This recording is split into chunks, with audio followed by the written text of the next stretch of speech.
tous, donc petite vidéo là pour vous introduire au fonctionnement de la pokeuse.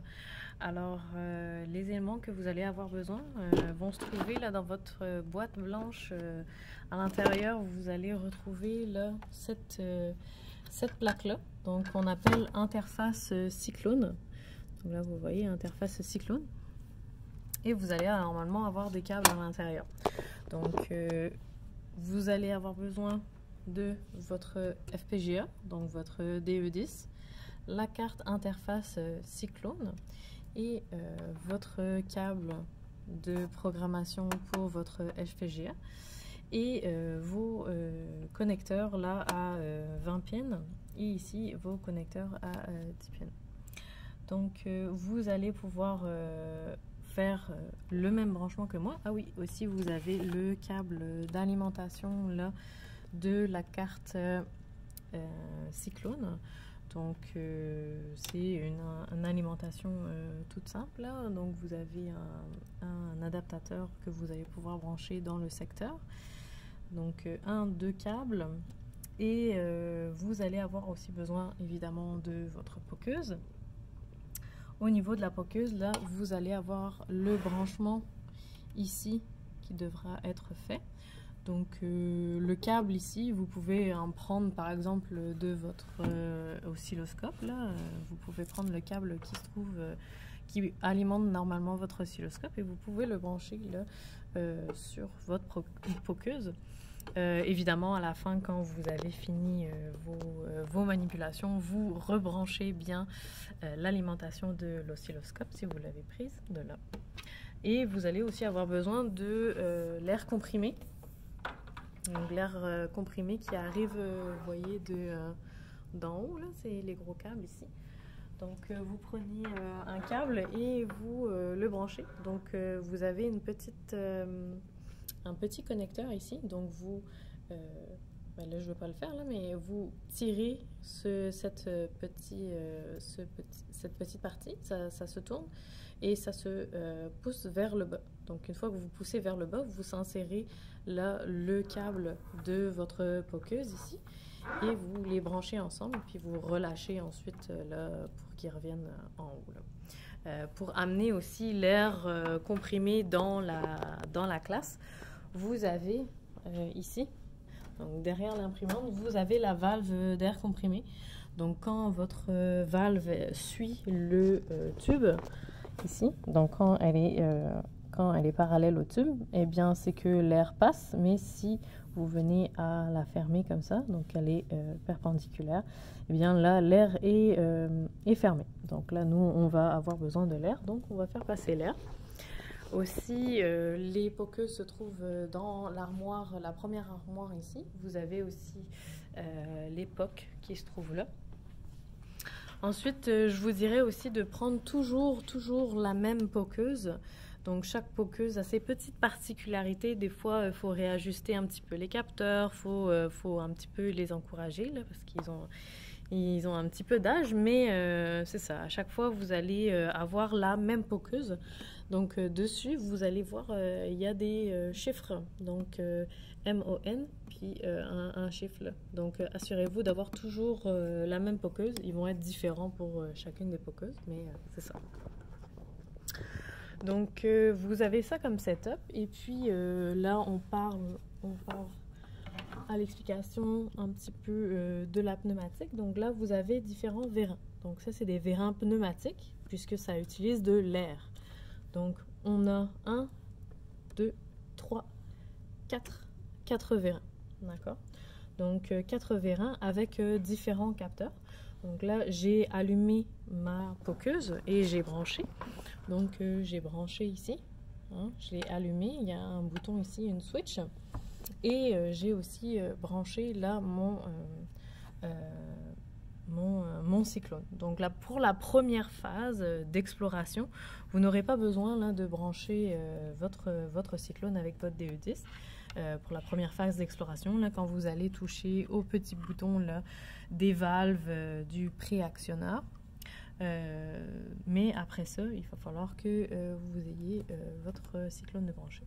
Donc première phase, première partie, pas besoin de brancher ça. Hein? Donc, vous pourrez directement jouer avec les vérins ici. Donc, vous voyez, vous l'entendez, là, il a bougé. Donc, là, ça va être à vous de vous arranger. Donc, c'est ça. Là, une fois que vous avez vos capteurs, donc, vous voyez, c'est des capteurs de position. Donc, là, mon vérin est en bas et mon capteur là est allumé. Vous avez une petite LED qui se trouve dessus. Vous voyez, là, si je monte mon vérin, la LED s'éteint et ça va être la LED au-dessus ensuite qui va s'allumer. Donc, vous voyez que si je bouge, hop, la LED s'allume et s'éteint. Donc, on a bien la bonne position quand il est bien arrivé en haut. Donc, on récupère là la position des vérins pour pouvoir faire notre programmation ensuite là. Donc ça c'est la première étape. Aussi assurez-vous là que bien tout est branché dans le côté puissance. Donc vous avez des petits câbles ici qui lui est branché là et celui-là il va être branché dans notre carte là de préactionneur. Donc nous, avec cette carte-là, on va récupérer le statut des capteurs. Donc vous voyez, là, on a une partie capteur. Okay? Donc là, si par exemple, je rebouge là où il y avait le piston qui allait de haut en bas, vous allez voir qu'on va avoir des LED qui vont changer. Ah, vous voyez là, et là, je le monte. Et là, c'est un autre capteur qui est allumé. Donc là, on récupère le statut des capteurs et on va pouvoir l'envoyer en fait à notre carte FPGA grâce au branchement ici. Donc il va passer par ici et il va passer par la carte. Donc la carte fait juste office d'interface, donc c'est facile en fait de bouger chaque signal si vous voulez que vous allez envoyer de votre FPGA. Tout ça est modifiable et si vous voulez faire des petits tests, mais nous on va garder la partie de test directement avec notre FPGA. Donc quand vous allez faire le path-through, eh bien vous allez envoyer directement un message au piston pour qu'il sorte ou qu'il rentre, pour bien faire en sorte que le passage du FPGA vers la carte pokeuse se déroule bien. Donc vous allez avoir ce setup là pour bien envoyer les informations. Vous allez devoir vous assurer que dans votre interface Cyclone vous avez des petits boutons qui sont enclenchés. Alors les petits boutons qui vont être enclenchés, vous allez regarder ici dessus. Donc je vais vous dire la référence. Là vous avez des petits S, S1, S5, S9 au-dessus. Donc pour la première rangée ici, vous avez le S17 qui est enclenché, donc qui est monté vers le haut. Donc si le S17 est enclenché vers le haut, là on le met sur Ground VCC. Et juste au-dessus, vous avez le S18. Le S18, lui, que vous l'avez mis sur le VCC. Donc, vous l'avez mis sur la position haute aussi. Donc, le S17 et le S18 sont vers la position haute. Donc, ce que ça veut dire, c'est que ici, au lieu de recevoir l'information du FPGA, eh bien, on choisit de mettre soit du ground, soit du VCC. Et pour mettre du ground ou du VCC sur la pin que l'on a choisie, donc par exemple, ça va correspondre en fait à une des pins ici, là. Donc sur la pin qui est rattachée à S17, S18, et bien là, le S18, on va lui mettre du VCC. Pareil aussi pour cette ligne-là, vous voyez le S19, donc le S19, on lui dit qu'on choisit soit ground, soit VCC. Et là, le S19, eh bien, il est relié au S20. Et le S20, on le met en mode ground. Donc, si je répète, le S17 et le S18 sont vers le haut. Le S19 est vers le haut. Et le S20 est vers le bas.